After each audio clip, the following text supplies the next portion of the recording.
What's up, preppers? Today we're going to have a look around somebody else's house. Someone who's not a prepper. A recent interview that's on my channel that a journalist did against me asked me why I did it. Well, you know, basically how did I get into prepping? Now, one of my thoughts was I just seem to remember always having this stuff in. So I thought somebody who doesn't prep is my parents. So I thought I'd have a sneak around their house, take you along with me and see if they don't prep or if they do and don't even realise they're doing it.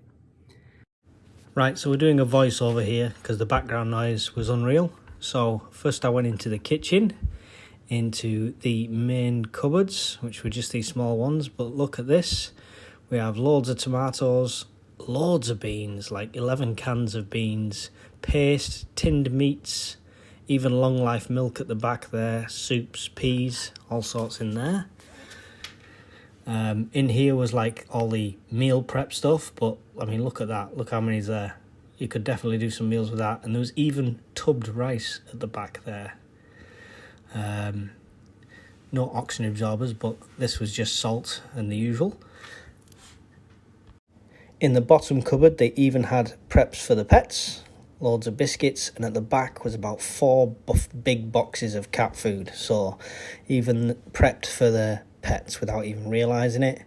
Under the sink, loads of stock in there. Then they had this other cupboard which I saw and I was like, this is like a prepper's dream cupboard, full of pans and junk and Tupperware at the moment, but can you imagine the storage space in there? They've got another 8 tins of beans there, if you noticed, on the top. The dryer, I think it was, the dishwasher, and then this freezer was full. Then they had an office. They said there's no preps in there, and I found this, a stash of paracetamol big enough to supply half the NHS. So then upstairs we have more storage. It's a tiny house, but they have more storage than I've got in mine, which was ridiculous. So at the top of the stairs there's a landing cupboard, old boiler cupboard. Obviously people have towels in there normally anyway, but they had loads of toilet rolls, which we know you need to prep if there's a pandemic. Loads of tissues in case you run out of toilet roll. That's a gas cooker and spare gas canisters. So they've even got alternative methods to cook, and wipes and even candles there in the corner. So more prepped than a non-prepper would definitely be. So it does look like I was right. And even down here, as well as the stuff in the bathroom, all the oversupply is in here. And then they have this, my stepdad's office space, which has enough DVDs to entertain anybody if the internet's gone. In here he's also got like lots of collectibles. I mean, stuff you could potentially use as trade if you needed to, I suppose, but not that he'd ever would. Enough whiskey to get the entire block drunk, and obviously some scary tools to scare people away. They're blank firers, as you can see there, so don't worry, there's nothing really bad here.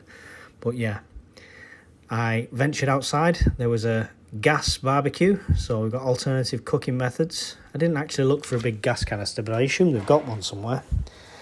Check the shed.